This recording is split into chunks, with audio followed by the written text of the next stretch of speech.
vortex. I have been rereading the big book of Alcoholics Anonymous. Wearing my cannabis hat.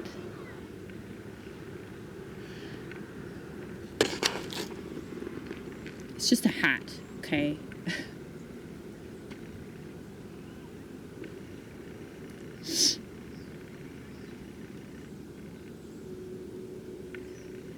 I've been thinking a lot about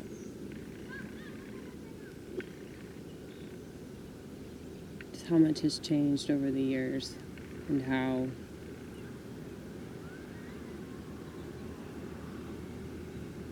the last time that I worked the steps, I was so batshit. It wasn't even funny. And it's because I was obsessing about my spiritual condition. I was also in my early 20s, so that kind of makes sense that I was doing that, you know.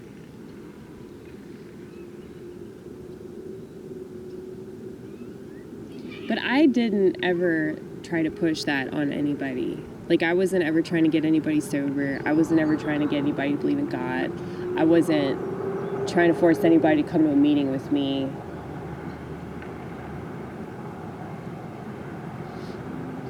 I've never been like that. I've never been the type of person to, like, put so much ginger in this, holy shit. I've never been the type of person to try to, like, push my beliefs on anybody. So if I share a Bible verse or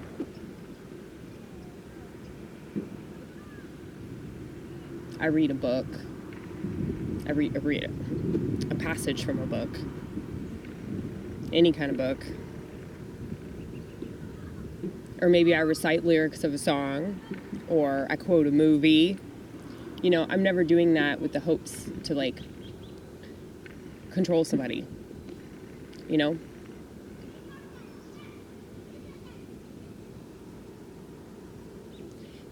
I'm basically just using it to further illustrate why I feel the convictions that I feel in my personal life. So, that being said,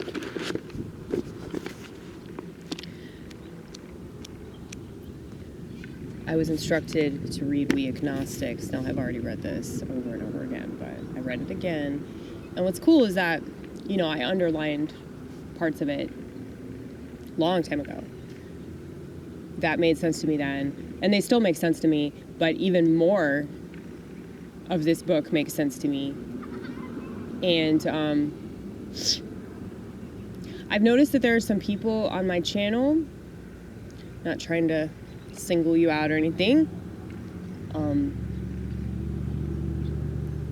but there have been people that have watched my channel that have gotten seemingly offended by my religious convictions.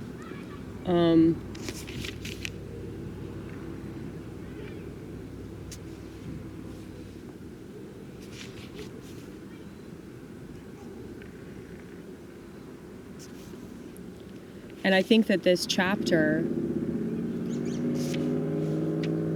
really illustrates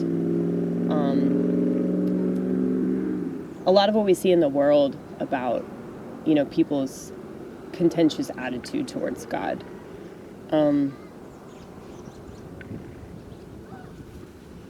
So I'm just going to read some passages from this.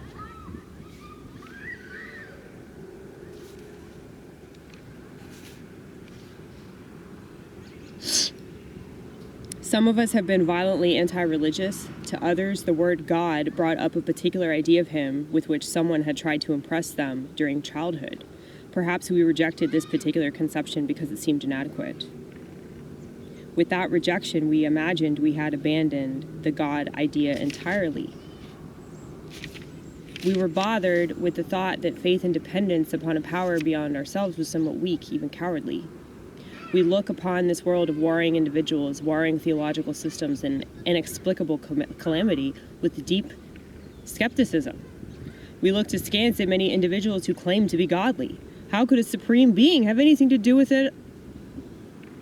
How could a supreme being have anything to do with it all? And who could comprehend a supreme being anyhow?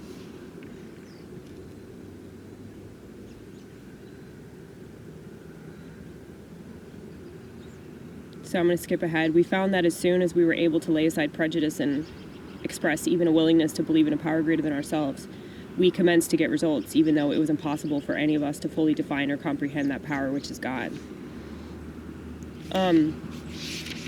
Yeah. We have learned that whatever the human frailties of various faiths may be, those faiths have given purpose and direction to millions. People of faith have a logical idea of what life is all about. Instead, we look at the human defects of these people and sometimes use their shortcomings as a basis of wholesale condemnation. We talk of intolerance while we were intolerant ourselves. I mean, we could go into politics now. But, yeah, like, I know a lot of people that are really opposed to the whole thing. So I'll throw myself under the bus now. How about that? I'm late for work a lot, and I've noticed that every time that I'm late for work, I will rationalize this with, well, everybody's late, which isn't true. The Latinos never are. Okay, some of them are. Most of them aren't. Most of the people are late, though. But I'm not late because everybody's late. I'm late because I'm late. I'm late because I never leave my house when I tell myself I'm going to leave my house. I don't prepare for my jazz brain.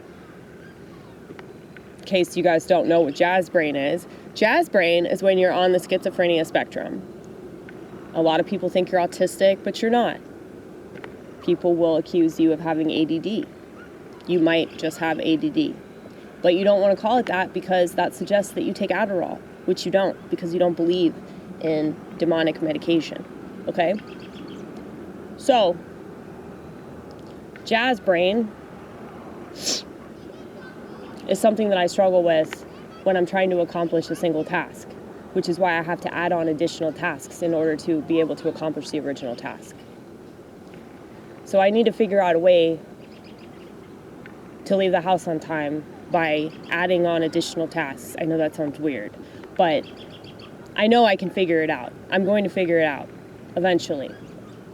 But anyway, other people showing up late to work has nothing whatsoever to do with me showing up late to work. But it has everything to do with my rationale behind it, you know? But other people doing something or not doing something is never my reason for doing something or not doing something. As y'all know, I still have a flip phone. So I'm not really the type to just go along with something all because other people are doing it, you know? So it's kind of silly that I would use other people as a way to excuse what I'm doing or not doing, you know? The reason why I brought that up is because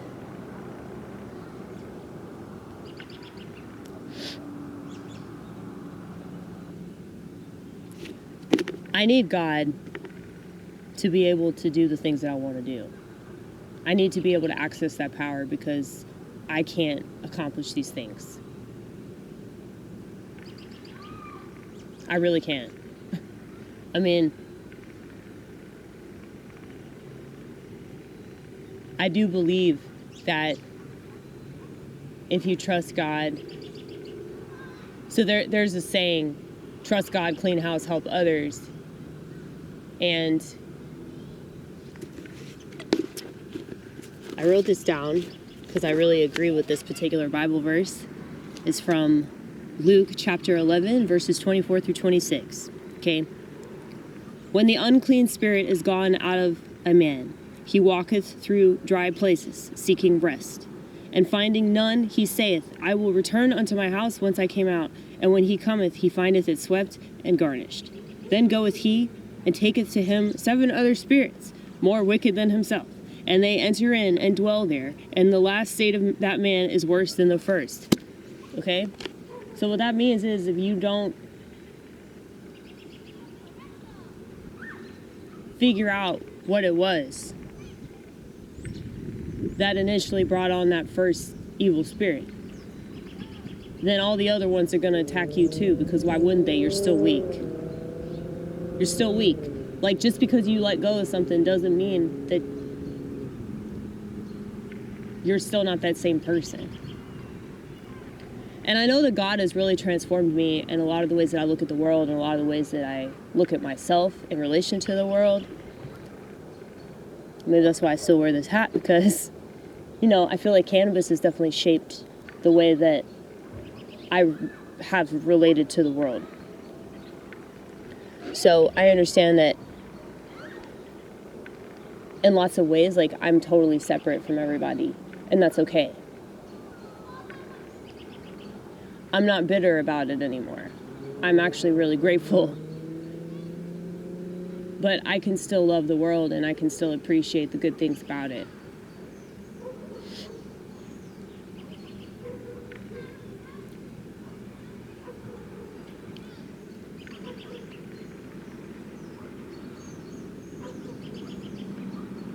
But I know for a fact that whatever that obsessive compulsive spirit, whatever that is, it's totally attached to me. I don't think it's ever going to leave. So I have to figure out a way to deal with it. And if I have worked on myself and I've figured out what that's all about, then it's less likely to affect me in the way that it hopes to. I mean, obviously I don't drink anymore, so that's very critical. But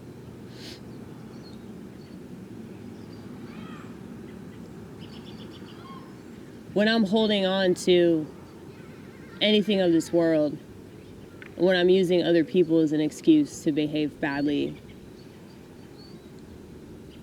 you know, like, I work with people that are really narcissistic, and I don't ever want to mirror their behavior. Though it's tempting sometimes, because, like, I do get pissed off. I get annoyed more than anything. I just get annoyed. But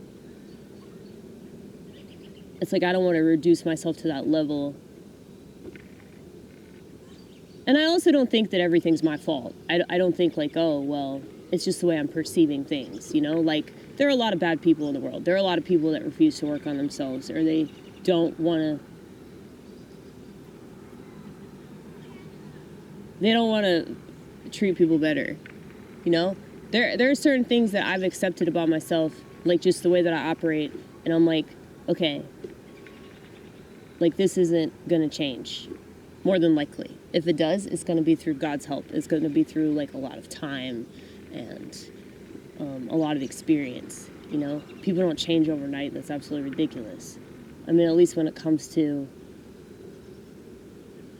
habits, unless they have some profound psychic change through a spiritual experience. That's really the only way. That's why Bill Wilson was handing out LSD to recovering alcoholics, because there were a lot of them that dropped some acid and they quit drinking. So I think it's very possible. I mean, that's why I smoked weed for as long as I did, because it was like allowing that pineal gland to be filleted open. But yeah, there's a lot of stuff that you can figure out. If your use of drugs is for spiritual purposes, I mean, I know that you can get carried away with that shit too, don't get me wrong.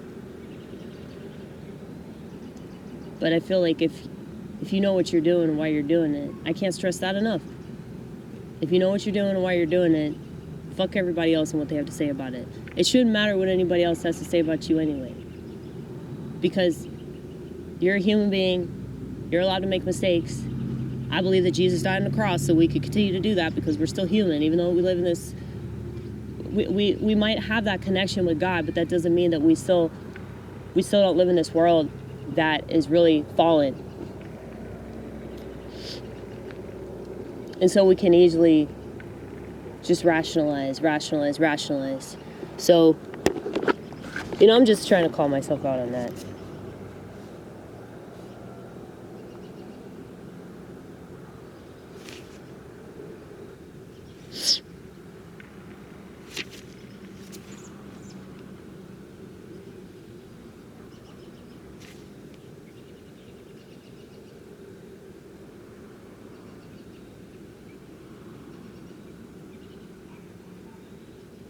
This part right here,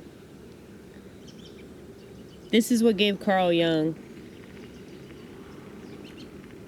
the faith in God, because he saw this profound change happen in all of his patients that started believing God. Here are thousands of men and women, worldly indeed. They flatly declare that since they have come to believe in a power greater than themselves, to take a certain attitude toward that power and to do certain simple things, there has been a revolutionary change in their way of living and thinking. In the face of collapse and despair, in the face of the total failure of their human resources, they found that a new power, peace, happiness, and sense of direction flowed into them. This happened soon after they wholeheartedly met a few simple requirements. Once confused and baffled by the seeming futility of existence, they show the underlying reasons why they were making heavy going of life. Leaving aside the drink question, they tell why living was so unsatisfactory. They show how the change came over them. When many hundreds of people are able to say that the consciousness of the presence of God is today the most important fact of their lives, they present a powerful reason why one should have faith. And then it talks about how we have faith in all kinds of things. It's true, we do. I mean, everybody has faith that the internet's going to keep on going. They have faith that social media won't shut down,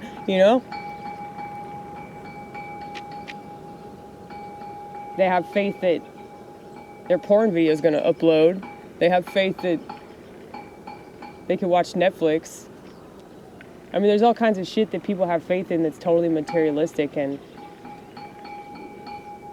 it might be unsatisfactory in the long run, but, short term, it's very satisfactory because it fills that void for the time being. The void of boredom, the void of insecurity, the void of the futility of existence that was just described. What's the whole point of this? Why are we here? It's like TV.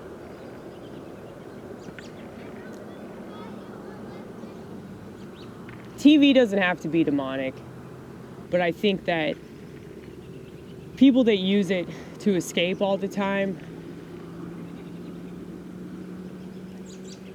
I mean, if we didn't have TV, if this country actually took anything seriously, they would leave all these distractions behind. Because if they really, really, really and truly wanted to improve their quality of life, they would realize that maybe, just maybe, it's all the distractions that are keeping them from fixing it.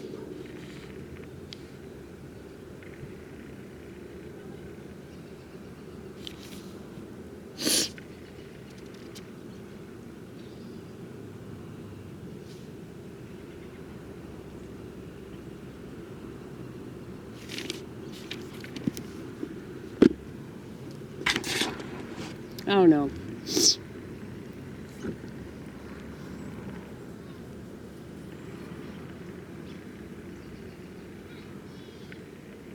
I think one of the main reasons why I'm so turned off by materialism is because, I'm just not... I'm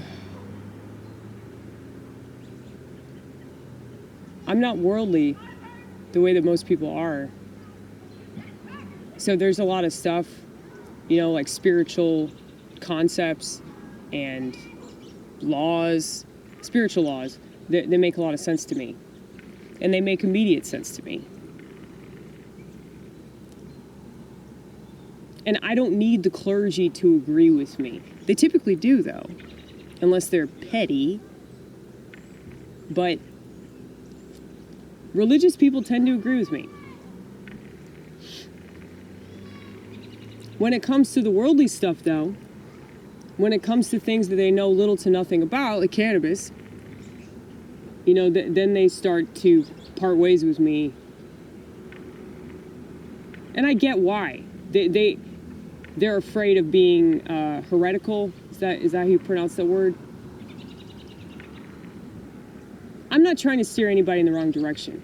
I'm just talking about myself. I'm talking about my own personal experience. I'm not trying to convince anybody to use drugs or not use drugs. You know,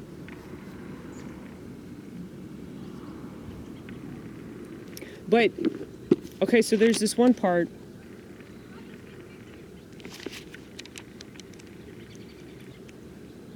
that really explains, like, how I've read the Bible. When, therefore, we speak to you of God, we mean your own conception of God. That's very Lutheran.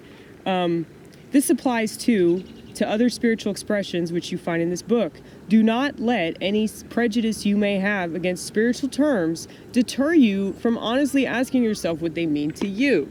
Okay? That's why this book is so important to me, because I read it on my own volition. I didn't let anybody tell me what it meant. I didn't let anybody tell me how I was supposed to read it. And I mean, I told my priest when he gave me an Orthodox prayer book, I was like, look, I'll try to use this book, but I really don't need it. I mean, I don't need to be taught how to fucking pray, dude. Not by a priest or nobody. Because, like, I've been praying all my life. But that doesn't mean that I'm, like, prejudiced against that. That doesn't mean that I'm not going to be open to that. I think that the reason why people have prayer books, the reason why people read spiritual books, like, yeah, and what I mean by spiritual books, I'm not talking about the Bible per se. I'm talking about, you know, different scholars, religious scholars, zealots, you know, those types of people, saints in the church. Like, they talk about their experience of finding God. They talk about how they pray and how they interpret Bible verses, you know, and Jesus' life and all that. And while that's good, that's helpful for a lot of people, I guess, like, I just rather DIY. Like, how would I know that this is the truth if I don't see it in my own way? You know, if I'm not looking at things from my own personal lens, then how can I really trust it? You know, I don't have that personal faith. And this is what Martin Luther, I think, was trying to stress. But people got it twisted, and of course the Protestant faith is such a joke. But, you know, I know plenty of Protestants that are really strong in their faith, so it's wrong for me to say that, oh, they're just stupid because they're not Anglican. But there's so much more to the orthodoxy. There's so much more in the traditions. There's so much more in the lives of the saints. There's so much more. It's why I say it's like the 5-star all-you-can-eat buffet versus the handy snacks Christianity. I mean, case in point, if you go to a Protestant church, they'll give you like a wafer with like Welch's grape juice, dude. I mean, that is such a fucking, like, to me, I would say that's more blasphemous. But, you know, they really don't know, though. They really don't know. So I don't think, like, all those people are condemned to hell or anything because they don't know. And, you know, it was kind of bothering me a little bit with going to these meetings because we say the Lord's Prayer. Anybody that's been to a 12-step program, they typically say the Lord's Prayer at the end of the meeting. Now, Jesus is the one that gave us the prayer in Matthew, okay? He's the one that gave us the prayer. When we say the prayer at church,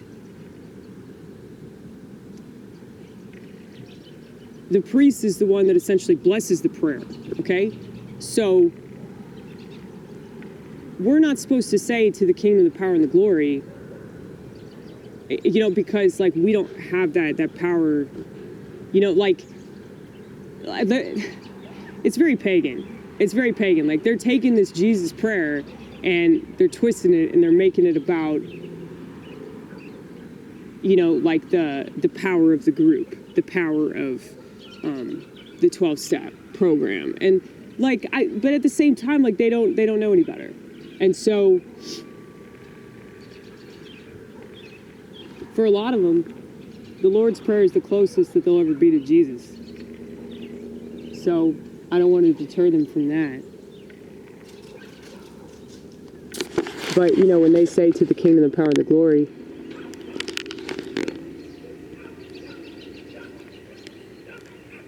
it's like if they don't believe in Jesus, then that doesn't really mean much of anything, does it? Am I wrong? Am I wrong?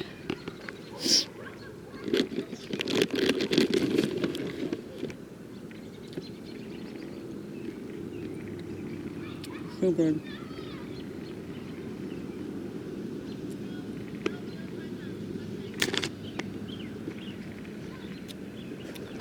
But anyway,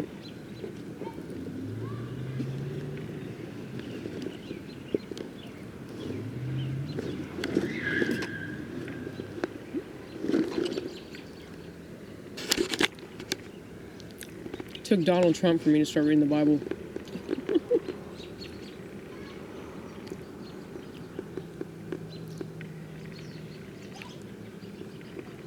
Now I read it pretty avidly. Yeah, I read it to better myself. I don't read it to make people feel bad.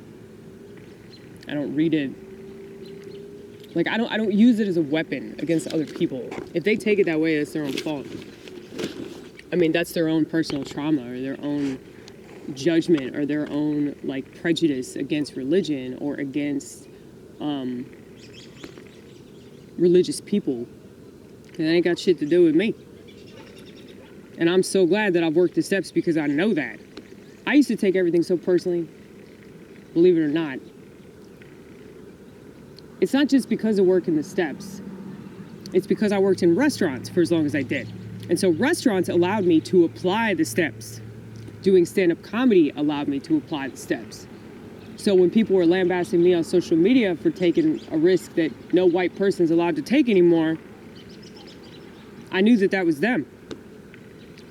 Because I was doing stand-up comedy. They might not have agreed with what I chose to do. And that's on them too. You know, they could get offended all they want. That's okay. That's okay that other people get offended. That's okay that other people misinterpret you and take things you say the wrong way. That's fine. They're allowed to do that. I can't get mad at them because they did that, especially when I took a risk that I knew was as risky as it was.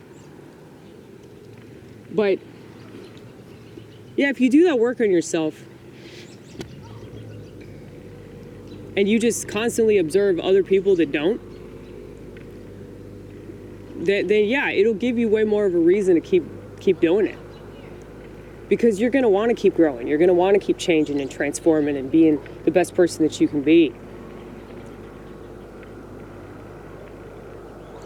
Because I don't want to ever stop.